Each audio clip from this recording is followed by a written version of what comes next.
Class on CCS Leave Rules 1972. We may expect some short questions from this leave rules. So, in respect to our upcoming WA exam, let's quickly go through the important topics of leave rules. So, our today's topic is CCS Leave Rules 1972. Here we have the PDF of the whole book. So, let's begin. Here, the rule 1 says its date of effect. So, the leave rules came into effect with effect from 1st June 1972. It came into effect from 1st June 1972. Now, rule number 2 talks about its application, the extent of application. So, the leave rule is applicable to all central government civil servants, except there are few exceptions. So, it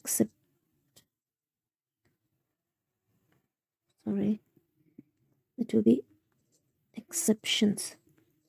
So, what are the exceptions? Exception number 1 is it is not applicable to employees of railways. Exception number 2 is it is not applicable to members of all India services. Exception number 3 is it is not applicable to casual laborers or daily rated mazdurs. Okay. Exception number 5 is it is not applicable to persons employed on contract. Exception number 5 is it is not applicable to persons paid from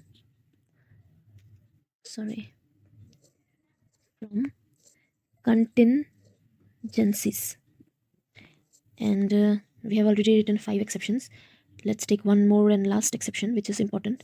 That is persons to whom special provisions have been made by constitution or any other law for time being in force. Okay, so if we are asked about the exceptions, then we may write all the 6 points, and this will be enough. Exception will be asked for around 2 marks, so 6 exceptions will be enough. Now coming to rule number 3. Rule number 3 calls to definitions, which is not very important in respect to leave rules. In fact, rule number 4 talks about government servants on temporary transfer.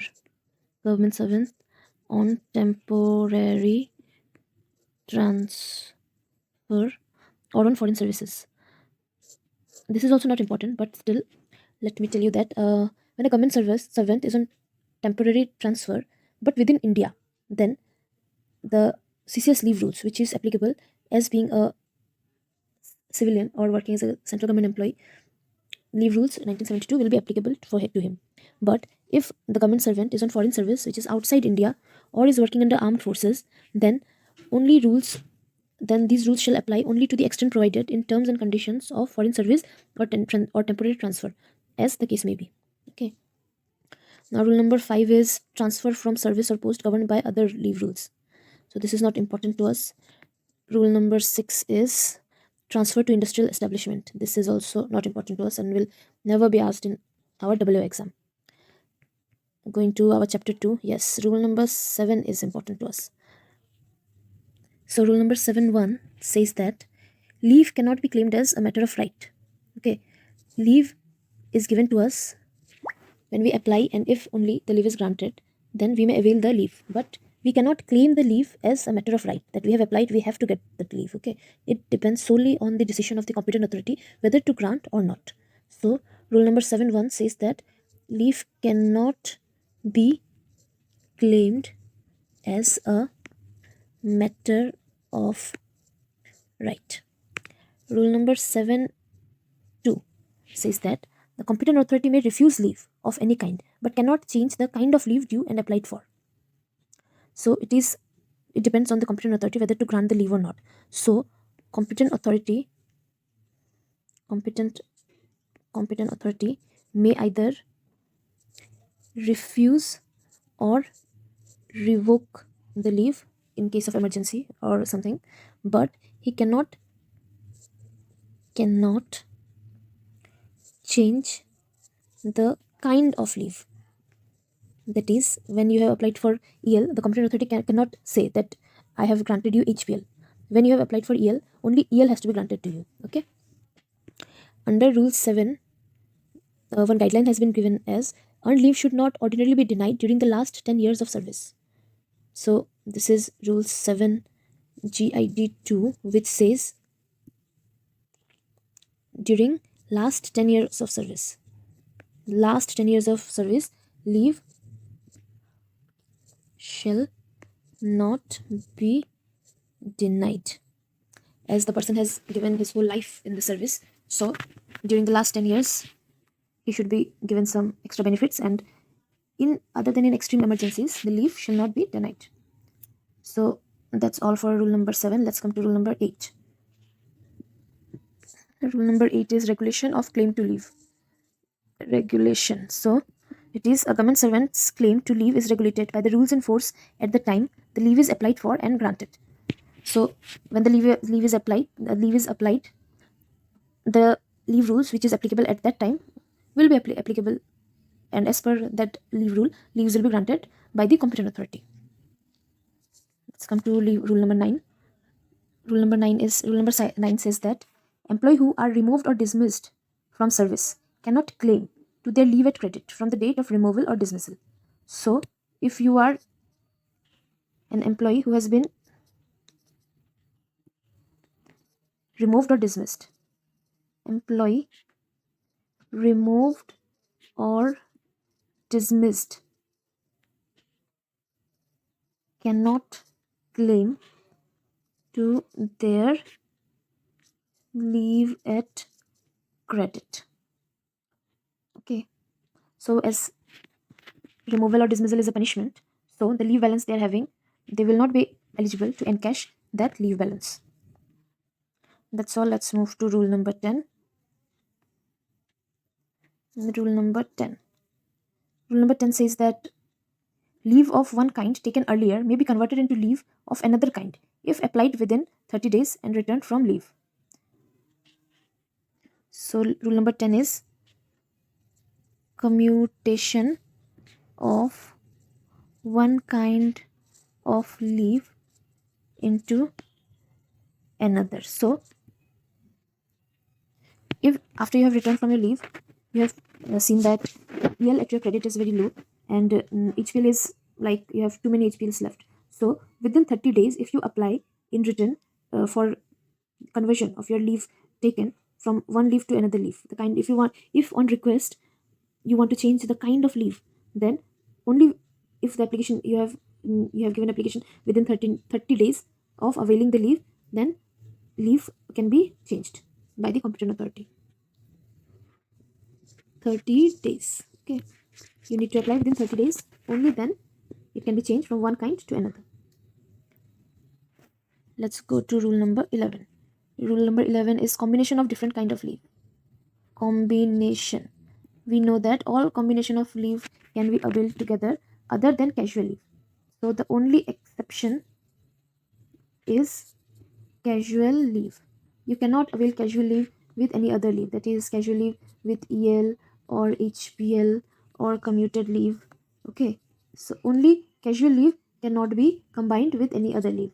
Other than casual leave, EL can be availed along with HPL, along with commuted, along with CCL, along with maternity, paternity, etc., etc. So it says that except as otherwise provided in this rule, any kind of leave under these rules may be granted in combination with or in continuation of any other kind of leave except casual leave. Casual leave which is not recognized as a leave under this leave rules shall not be combined with any kind of leave admissible under these rules. So casual leave is not granted, and why? Because casual leave is not recognized as a leave. and all other leaves other than casual leave are recognized as leave and can be taken in combination or in continuation. So this was our rule 11. Now let's come to rule number 12. Rule number 12 is maximum amount of continuous leave. Continuous leave. So what is the maximum amount? Maximum amount is 5 years. Okay, we may not take leave which is more than 5 years. Maximum amount of leave at a stretch which can be granted is 5 years. So rule number 12 says that no government servant shall be granted leave of any kind for a continuous period exceeding 5 years.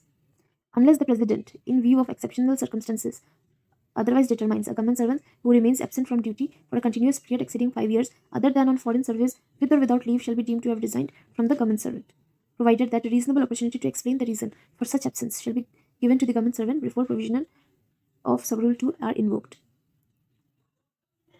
Provided that this rule shall not apply to a case where the leave is applied on medical certificate in connection with a disability.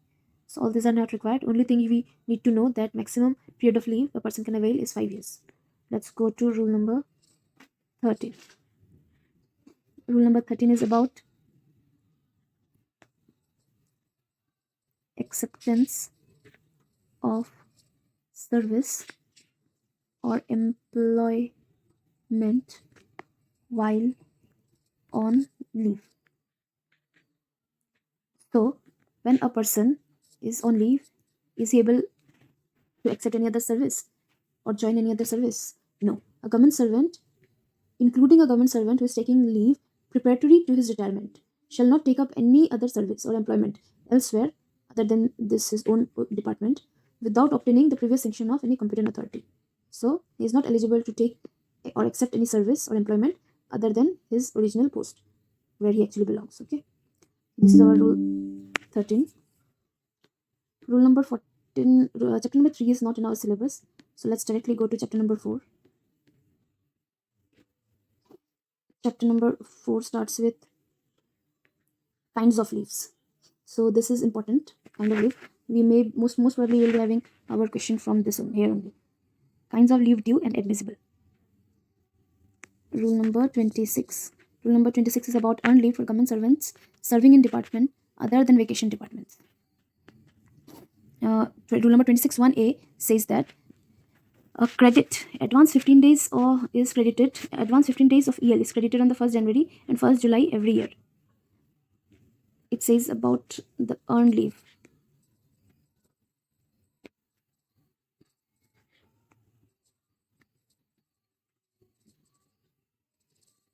Rule number 26 is about earned leave. What does it says? 26(1) says that earned leave, we call it as EL, is mostly credited on advance. Credited on advance. That is on 1st of January and 1st of July for that year. Also, the credit may be reduced. In case of EXOL, the credit may be reduced by 1/10 of EXOL. So for EXOL, our formula will be, how many days is credited? 15 days, na?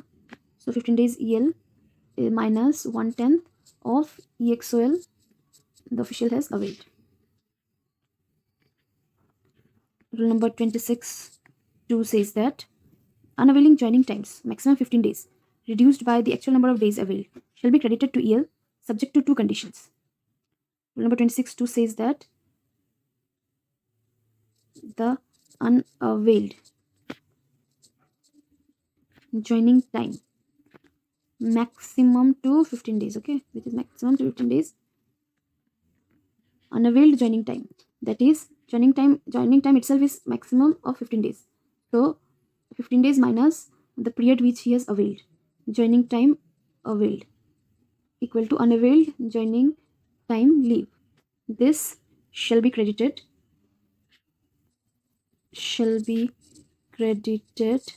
to EL account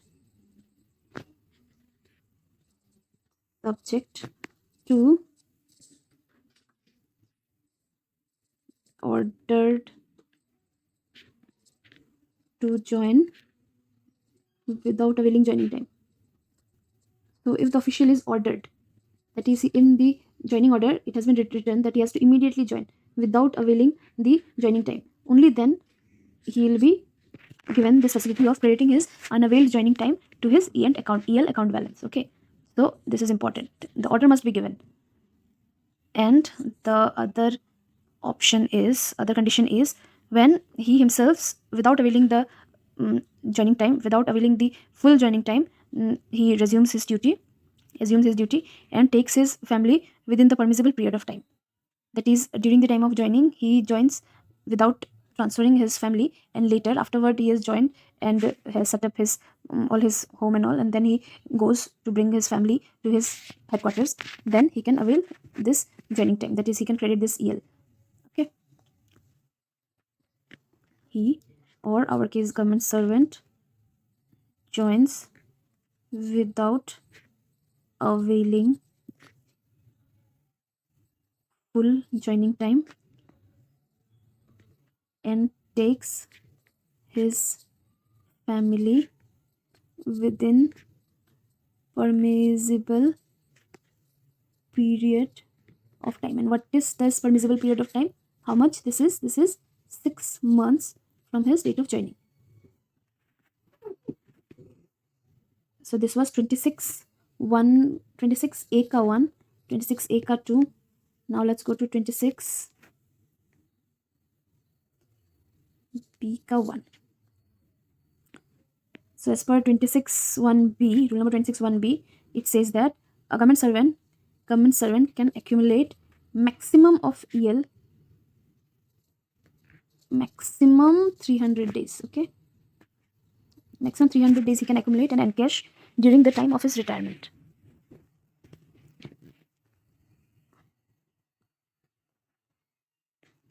Rule number 26(b)(2) says that EL can be availed up to 180 days at a time. So maximum period of EL that can be availed at one go is up to 180 days in a single spell. Okay, not beyond 180 days. EL can be availed up to 180 days at a single time. With this, we have completed our rule number 26. Let's go to our rule number 27. Rule number 27 says about the calculation of earned leave. Calculation of EL. So calculation of EL, we know that for every completed month,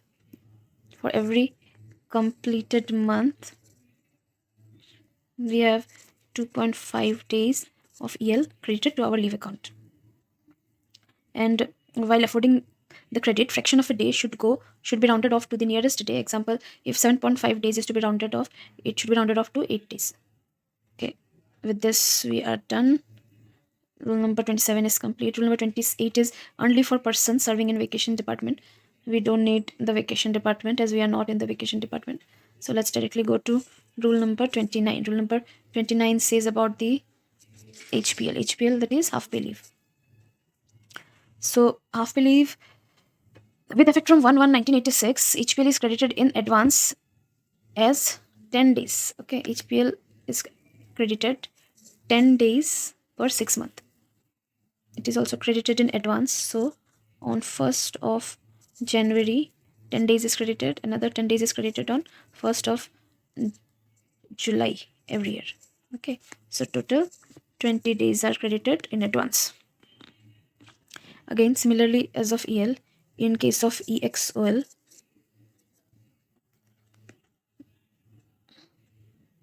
the calculation will be 10 days minus 1/18th of EXOL the official has consumed. Now HPL is credited in every half year will be reduced by 1/18th of the period of diasnon or suspension treated as diasnon during the period of half year. While affording credit, fraction shall be rounded off to the nearest day, similarly as it was in case of our EL. HPL can be commuted in full day leave with medical certificate or for study leave not more than 180 days during entire service. So HPL can be commuted as full day leave. That is, when HPL is commuted, 2 days HPL will give us 1 full day. So if we take commuted leave for 10 days. So how many HPL will be deducted? 20 days HPL will be deducted from our leave account. And maximum up to 180 days maximum at a time. HPL can be granted during entire service period. That's all for HPL. So HPL is 10 days per 6 months, maximum 20 days in a year credited. HPL can be commuted into full day leave and maximum 180 days in entire service period. HPL can be commuted. So rule number 29 is done. Rule number 30 is commuted leave.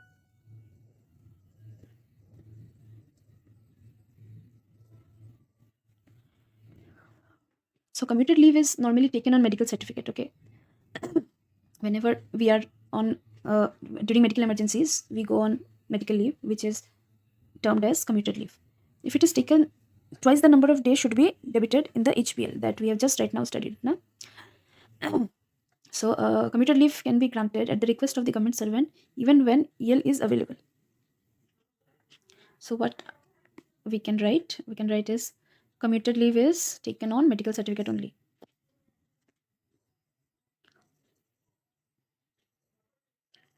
Is granted on medical certificate, then twice the HPL to be deducted for commuting one full day leave.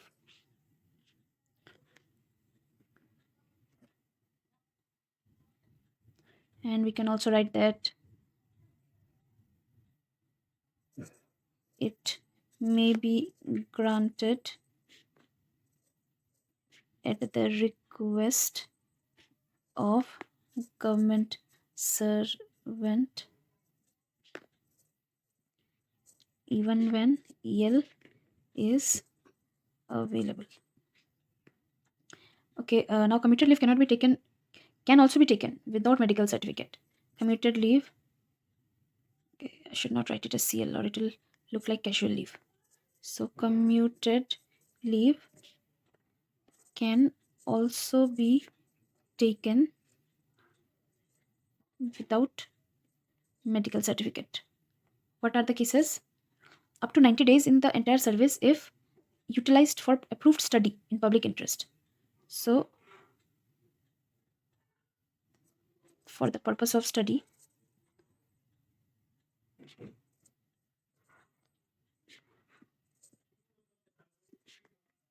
maximum 90 days, and in continuation of maternity leave. In continuation of maternity leave, maximum 60 days. Commuted leave can be granted without MC. Only these are the two conditions. It is important and can be asked in question, okay? That when can commuted leave be availed without providing medical certificate? So it is, one is for study in public interest, maximum up to 90 days, and in continuation of maternity leave, maximum up to 60 days. A commuted leave can be granted without providing NC. With this, commuted leave is finished. Now let's come to rule number 31, which is LND.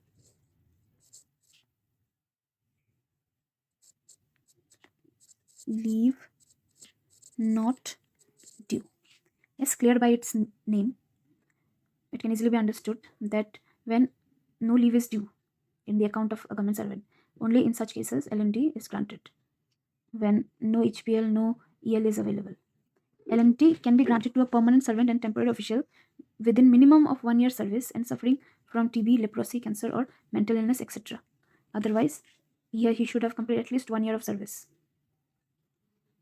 The amount of leave should be limited to the HPL in the government servant that the government servant is likely to earn subsequently.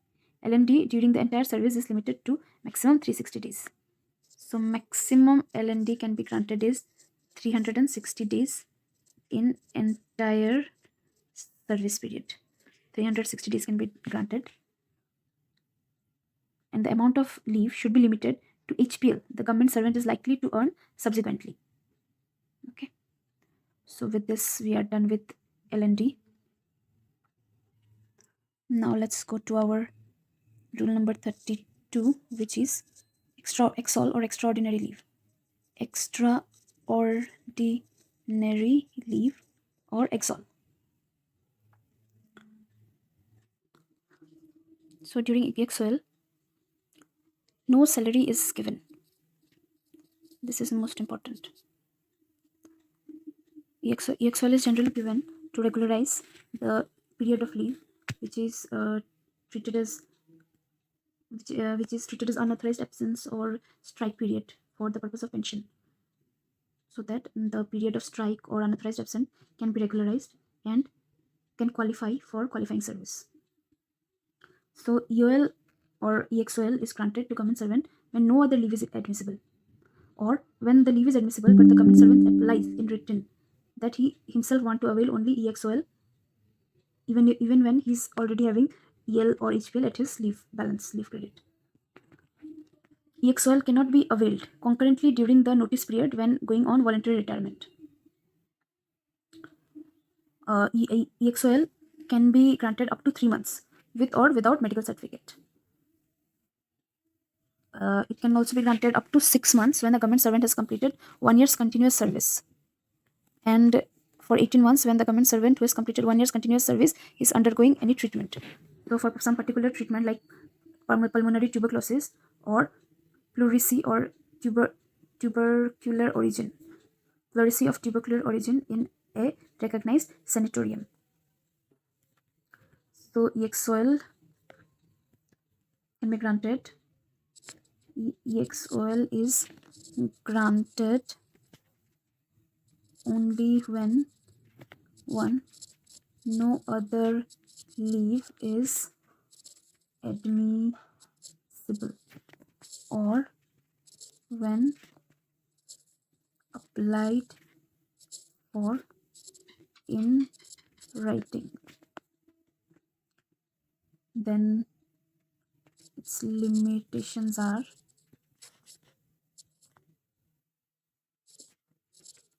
maximum 3 months with or without MC. For 6 months after a government servant has completed 1 year. Then for some specific diseases it can be granted for 18 months. Specific this.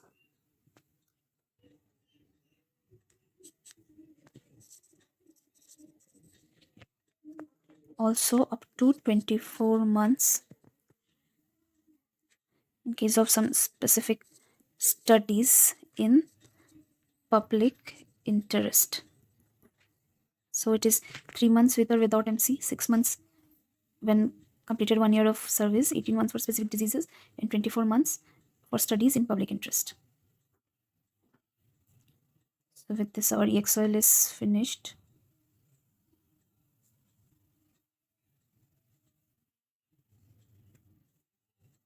And let's go to our rule number 33. EXOL are mostly granted when a government service is not having any leave and wants to proceed for some studies and all, or else otherwise generally EOL is granted for regularization of period of absence only for the purpose of pension. Otherwise generally EXOL is not recommended to anyone, and is generally it is not taken. Let's come to our rule number 33. So our rule number 33 is leave to probationer, a person on probation and an apprentice. Rule number 33. Leave to probationer and apprentice. So a probationer shall be entitled to leave under these rules if he had held his post substantively, otherwise than on a provision, A person on provision shall be entitled to leave under these rules as temporary or permanent government servant. An apprentice shall be entitled to the leave on medical certificate on leave salary equivalent to HPL half pay for a period not exceeding 1 month in any year of the apprenticeship. So this is our rule 33. Let's come to rule number 34. Rule number 34 talks about persons re-employed after appointment. Persons re-employed after retirement. In case of persons who are re-employed after retirement, the provision of these rules shall apply as if he had entered government service. Okay, so it will be same as normal. Rule number 35, 36, 37 is deleted. So let's directly come to rule number 38. Rule number 38 is leave preparatory to retirement, LPR. A government servant may be permitted by the competent authority to grant leave to take leave preparatory retirement, which is to the maximum of 300 days. That is, when an official is going to retire at the age of 60, he shall not be denied or shall not be declined or denied grant of leave. Okay. Also, he can, before his retirement, just before his retirement, can take leave preparatory to retirement to the maximum of 300 days. After which he joins and then retire by on the same day or 1 or 2 days later. So, maximum earned leave in this case shall not be 300 days, including both earned leave and HPL, because maximum up to 300 days only a person can encash his leave, subject to condition that such leave extends up to and includes the date of retirement. A government servant may be permitted by the competent authority to grant leave to take leave preparatory to retirement to the extent of earned leave due not exceeding 300 days together with HPL due, subject to condition that such leave extends up to and includes the date of retirement. That is, he shall not require to be join the service anymore and can directly go on retirement from this leave. This is our leave rule number 38. We also have rule number 38A, encashment of earned leave along with LTC while in service. It is encashment of EL during LTC. So we all go for LTC, and then we are given an opportunity to encash 10 days leave, 10 days EL during our LTC now. So that comes under rule 38A. It's not 39, it's rule 38A. EL can be encashed up to 10 days with two conditions. And what are those two conditions? The first condition is balance at least 30 days of EL should be there. Even after encashment of EL for 10 days, there must be a balance of 30 days. So what are the two conditions? Balance of 30 days EL should be there. And what is the other condition? Other condition is the total leave so encashed during the entire career does not exceed 60 days in aggregate. So total how many days he can encash? Total 60 days during his full service. Maximum up to 60 days can be encashed as LTC. The formula here in this case will be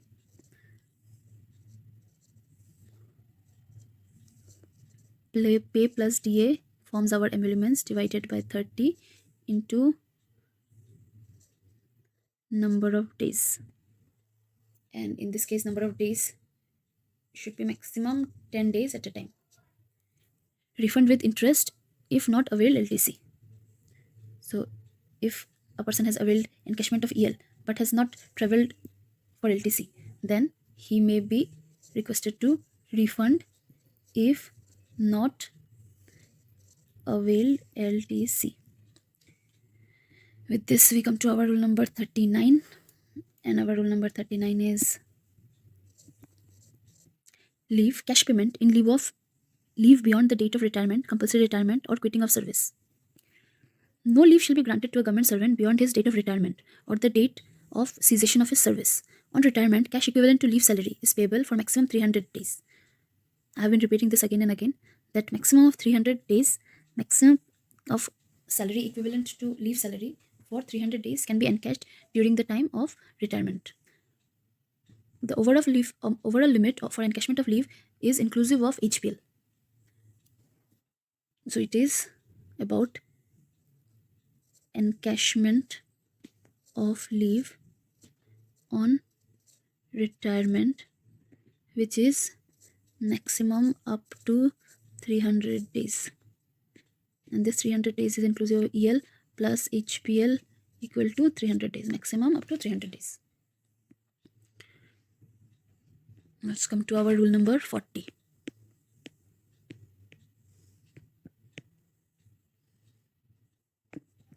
Rule number 40 is leave salary. How to calculate the leave salary? A government servant who proceeds on leave is entitled to leave salary equal to the pay drawn immediately before proceeding on leave, or EL. A government servant or HPL or LND is entitled to leave salary equal to half the amount of his salary drawn just before he has proceeded to the leave.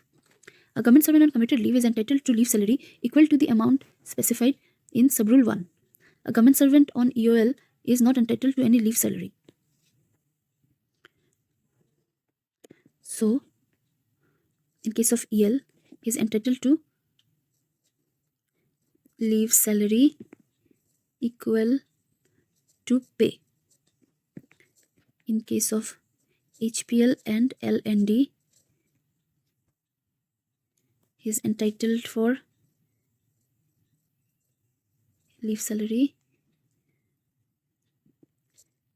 equal to half the pay. In case of commuted leave, he is eligible for leave salary for half pay.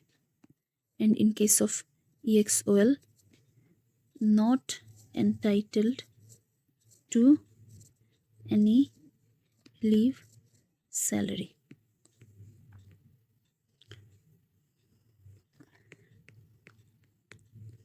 Now comes our rule number 41. Rule number 41 is drawal of leave salary.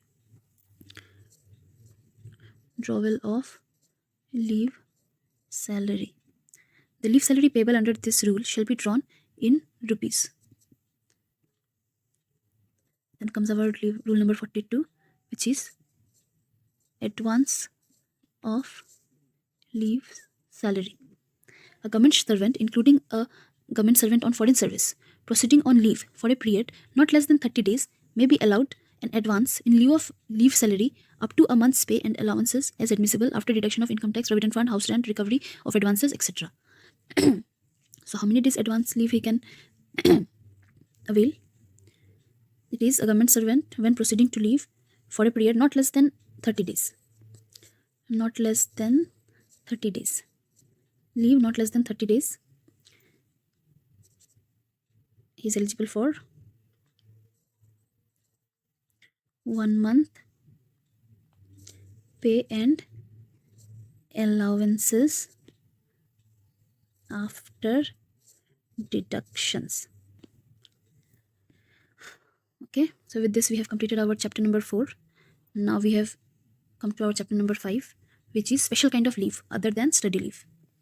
So rule number 43 is about maternity leave.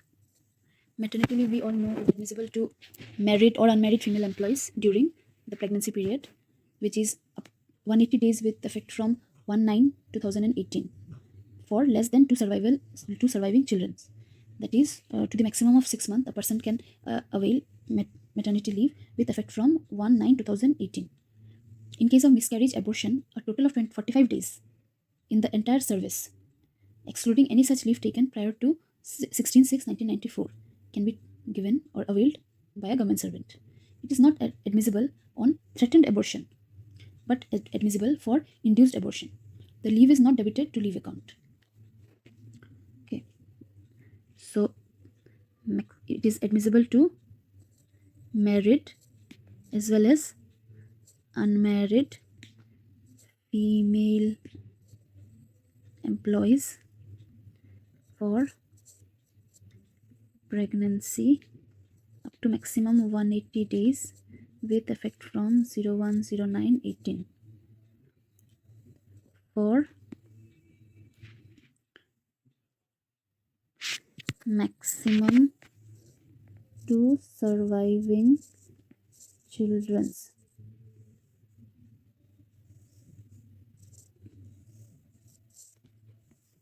Then for miscarriage,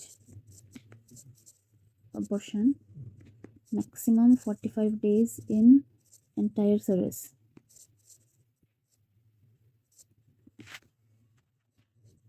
Excluding service prior to 16/6/94. And most importantly, leave is not debited to leave account. That is, this leave is excluding the leave, the EL or HPL, which is available in the leave account. Now 43 is maternity and 43A is paternity.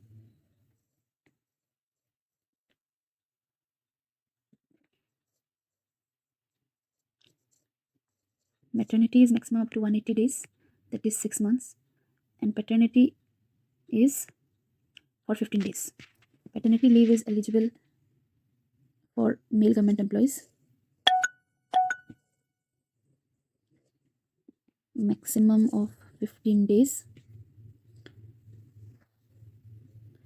and this 15 days can be availed within 6 months of birth of the child. Okay, it's not necessary that the 15 days have to be granted immediately after the birth of the child, but it can be granted up to 6 months.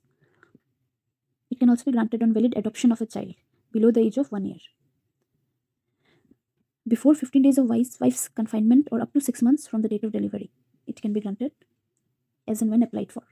So it can be granted before 15 days of the wife's confinement or up to 66 months from the date of delivery. If not availed of within this period, it should be treated as lapsed. The leave account is not debited and equal to last withdrawn as leave salary. So if it is not availed between the given period, it will be considered as lapsed. Let's come to now rule number 43C, which is child care leave. Child care leave.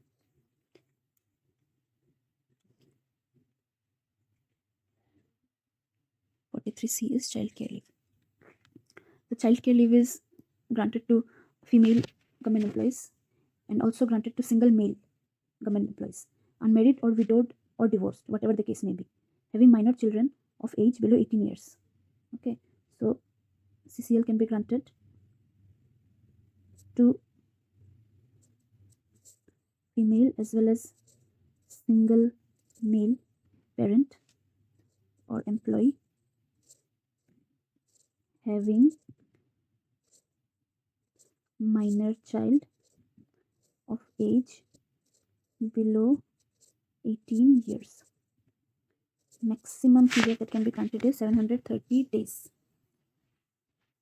and not more than 3 spells. Maximum spells that can be granted in a calendar year is 3 spells in a calendar year. In case of single female government servant, the grant of leave may be extended to 6 spells. When the female is single mother, single female, it can be granted up to 6 spells. It may not be granted for less than 5 days at a time. So, maximum 5 days in one spell. It is not admissible that you will ask for 1 day CCL or 2 day CCL. At least 5 days at a stretch has to be requested on. Okay, so in a single spell, only 5 days minimum at least 5 days have to be there. It should not be maximum, it should be minimum 5 days in one spell, and maximum to up to 730 days.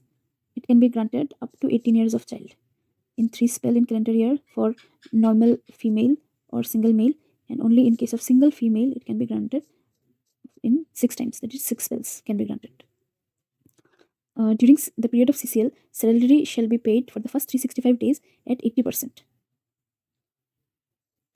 Leave salary for first 365 days will be 100%, and leave salary for next 365 days will be 80%. It may be combined with any other kind of leave. Intervening holidays will count as CCL, and in the case of EL, CCL shall not be debited against the leave account. It may be availed during LTC.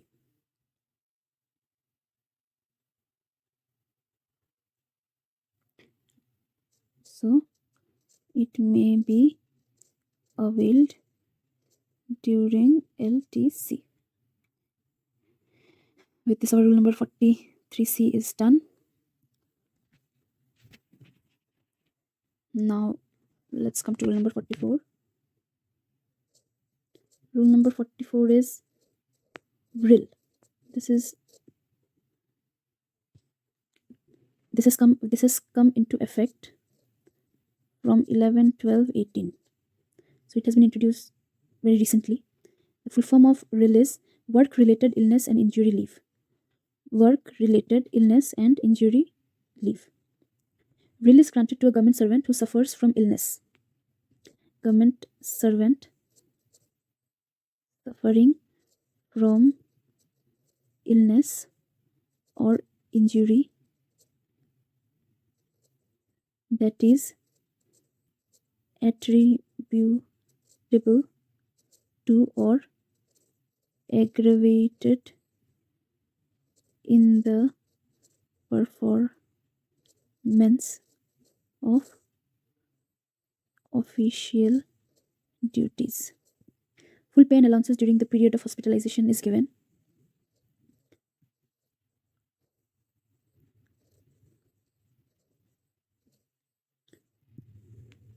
And full pay for next 6 months of hospitalization. No EL or HPL will be credited during the period the employee is on RIL. No EL and HPL to be credited when a government employee is availing RIL. So that's all for RIL. Now, rule number 48 is about special leave, which is connected to inquiry on sexual harassment. Rule number 48. Rule number 48 is about special leave.